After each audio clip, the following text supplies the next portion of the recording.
All right, time is running out to save a decades-old 4th of July tradition. Yeah, leaders are looking to bring back the Alt Park fireworks with the help of Cincinnati Parks and a whole lot of donations, too. Cincinnati City Council member Seth Walsh is leading the charge to bring back the Alt Park fireworks. Walsh says the show will go on with Cincinnati Parks staff running it if enough donations come in. That $32,000, it has to be raised, and if we don't raise that money, then the event might not be able to happen. July 4th is right around the corner. Things have to be ordered and put, deposits have to be put down, fireworks have to be purchased. So June 15th is the drop dead deadline. That show brings in a crowd of around 5,000 each year. That's not the only Independence Day celebration at risk of disappearing. Organizers of the infamous North Side 4th of July parade say that they may have to cancel the event this year. I need to know more about this. A Change.org petition claims the city's permit office is now requiring almost double the amount of police officers at the parade this year. And Cincinnati police say asking for that many officers is likely impossible. So there is a proposal to shorten the parade route, but the leaders of the parade say they don't want to do that. This parade has a very long history in the neighborhood. According to one historian, it dates back to 1854, when a group of women and children rode boats down a canal that is now Central Parkway. And I used to live in Northside for many years, and of course I went to the parade every year. It's so much fun. It's such a tradition. It was not until this morning, as I was looking through the scripts, that I had heard of a potential issue with the North Side 4th of July. I had no idea. I knew the Old Park thing. But where that came from. Like, why do they need double the amount of officers? Right. And I want to know if it really is double, why it's double, if there's been some kind of extended safety issue that they feel like they have to have that many additional Tanner officers. said closing the streets. Yeah. But why? But they've already done years. that. So what's the change? What's the change? If those would both go away this year in the same year, the Alt Park and North Side, that would be quite a thing. That would be quite a shot at our Independence Day. Let's hope we figure out a way. Yeah, for both. Well, who's excited about this? The Bengals have announced their 2024 schedule. We will be starting out the season at home against the Patriots on September 8th. Now, if you're counting, that's just a short 115 days from now. But before we get too deep into breaking down the schedule, I'd like to show you the truly bizarre way the team announced the game lineup on social media. I have not seen this yet, so I want to see. Okay, just watch. The team posted this season announcement featuring Ted Karras coaching a team of kids facing off with a team of Bengals mascots. There are lightsabers involved, shrink rays, electric guitars. If you want to see the full video, the team has it posted on X, and it's just super weird. There's no other way to say it. It's super weird. But I mean that in the best possible way, because the social media team with the Bengals, they do some stuff. I believe those were the Infinity Stones. I was going to say that were just employed there. Yeah. I don't know. Who did just take out one of those kids, too? Possibly. Okay. We saw it happen to Tom Holland. It's true. You know what I mean? Sometimes when all the Infinity Stones come together in the wrong hands, things go bad. I need to watch the whole thing. In terms of breaking down the schedule just very quickly, though, I was listening to Chris Reinkel talk about it a little bit. He says he feels like can't have a slow start this year because the schedule lines up in such a way. Obviously KC maybe being an exception, Baltimore too, but at least you're at home for Baltimore, I believe, that game. It lines up for things to be, in those first 5 or so games, to be mostly winnable, or ones you should win just to look at it.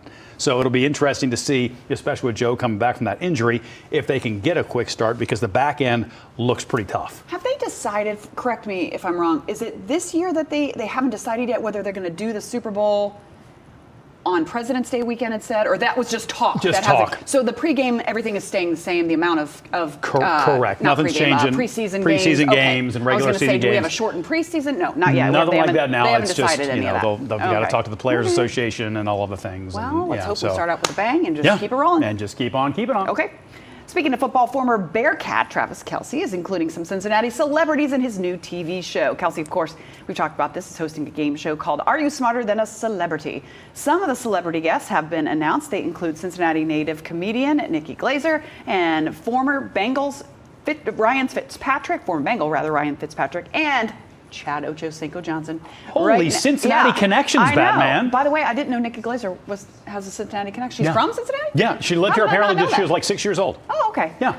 Right now, it's not clear when the first episode will drop, but you can watch it on Amazon Prime. That'll be fun. I honestly didn't know that about Nikki Glaser either, and so I looked it up just so I because I wasn't aware. But apparently, you till didn't she trust was. Tanner? No, I trusted. I just want to know how long she had lived here. Apparently till age 6, but still has a lot of family around here. Okay. Apparently, and that this show ended up on Amazon Prime instead of on a broadcast network will allow them to do much more. More shenanigans. More room for activities. Oh, it's going to be so fun. And more opportunities to use a variety of words. Of language. Yes, and subject matters that perhaps on the broadcast television might not have gone so well. Okay, and Tanner tells me that Nikki says she's nervous Really? about being on the show.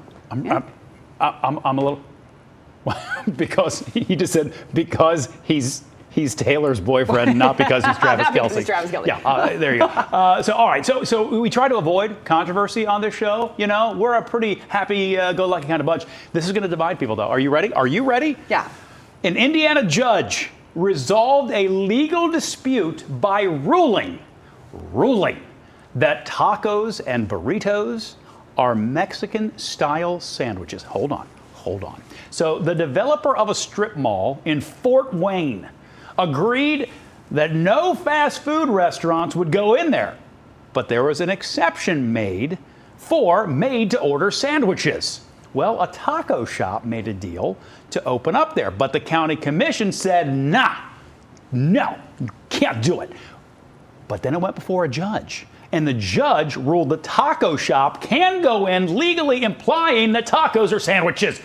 It also apparently applies to foods including Greek gyros and non-wraps. Jen Dalton, your thoughts? There's many levels, many things to unpack here. Why would the strip mall say that only made-to-order sandwiches? Are you trying to be fancy? Are you trying to be fancy pants? But is made-to-order sandwiches fancy pants? I don't know, because that's like Subway. I mean, you can eat fresh there. Well, sure. So you got that going for you. When they have bread, true story very quickly, Jen Dalton and I would often frequent a Subway that I don't think is there anymore. And on more than one occasion... Three. They said, we don't have any bread. It's like it's a We're like, but you're a sub... For a sandwich. You're a Subway. But anyway, that's a side note. Yeah. But true story. Yeah. Why not? It's bread. You fold it over like a sandwich. But is it bread if it's a taco? If it's a hard corn shell? I shouldn't say bread. It's a barrier. It's a containment unit. It's a pocket. Something that holds the other stuff on the inside that you pick up and eat. What's to stop a hot dog stand from Why going not? in? You put it in a bun, and then you pick the things that go on it.